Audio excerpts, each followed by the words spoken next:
Hey, so I was just sitting here and I was thinking, sometimes I wonder why God chose this life path for me. And I wonder if other people feel the same way at times. I just think it's interesting. I mean, sometimes it's just interesting to see how others perceive your life. And sometimes it's interesting to see how others perceive you. People are always asking me, like, how are you so strong? And how do you do what you're doing? And, your son is in and out the hospital, but you never let anyone know. And I always think to myself, is that true? Does it really come off that way? Because that's not always how I feel. And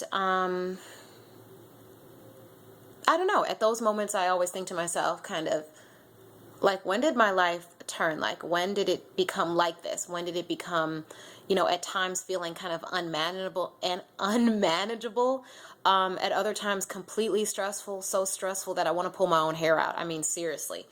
Other times I think to myself, wow, like, I didn't know anyone growing up who had a child with such special needs as the child that I have. And I just wonder why God chose me. Why did he choose me to be Karan's mom? And I think about, playing Monopoly with my siblings when I was young, and we had this babysitter, and her name is Leela, and we love Leela. We still love Leela. And, she encouraged us to, play games and do things together.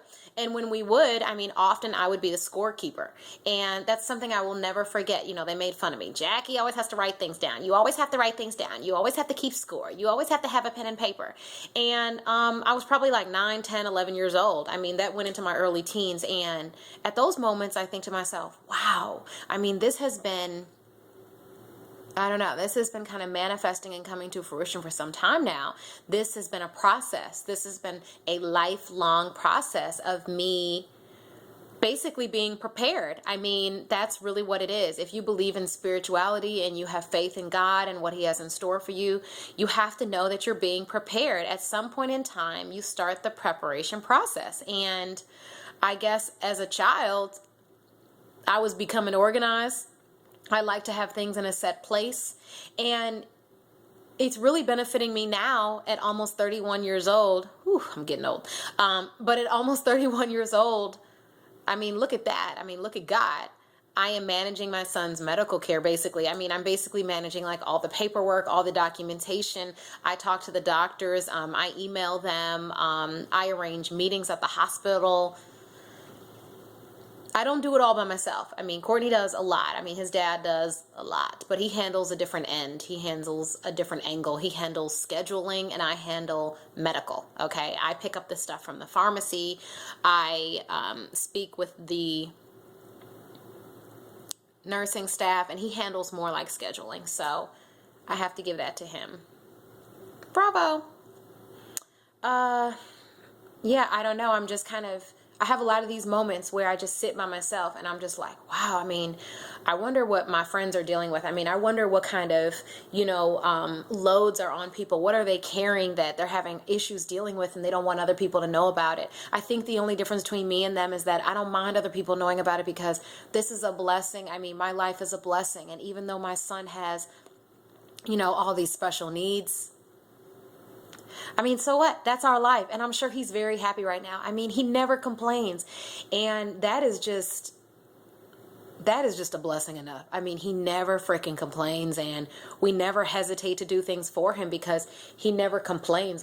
He never sits and wallows about the fact that he's in the hospital. He's freaking excited. I remember one time we were on our way to the hospital and his fever had come down when we got to the hospital. And I called the doctor and she said, turn around, just go home. And Karan said, we're not going to the hospital. I'm not going to see my friends. I want to see my friends. And he was talking about the nursing staff. Oh my God. That was freaking hilarious. I'll never forget it. I told our whole family and friends, our whole little circle. I told everyone that Karan was so geeked to go to the hospital, even in having a fever and being sick. And he did wind up being hospitalized, and he freaking loved that. So It was a win-win situation, I guess.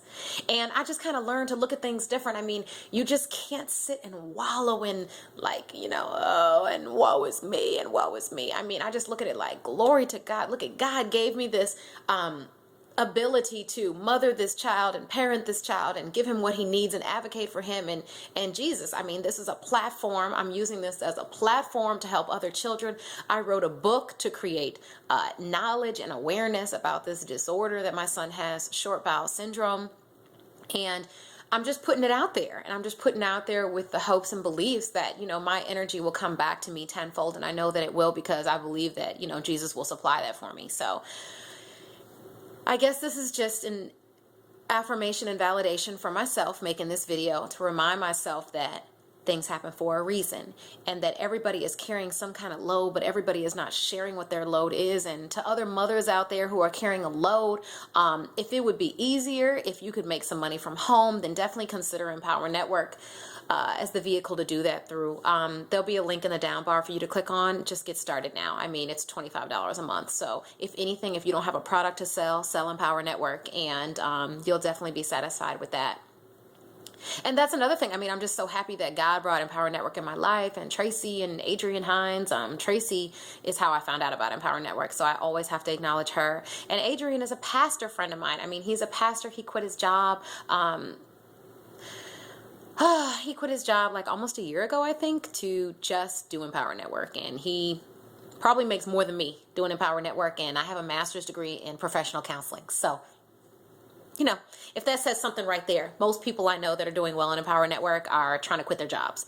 And, God bless Empower Network, and God bless these individuals who are seeking out to find other individuals who need this as a source to help their family generate income. So I'm just so blessed. And if you want to know how it is that I'm doing what I'm doing, I'm praying a whole lot, and I'm depending on people like Michelle Richardson to help me in my time of need, a mother who understands what it's like to have a child who has some special needs, my own mother who I can call and whine and cry to, and who will tell me to suck it up, my father who will pray with me on the phone, and, having a man in the house, Courtney, who holds it down and, makes sure to always remind me and his son that things can be worse. And I just appreciate that. My friends who are supportive, my Bennett Bells, I love you.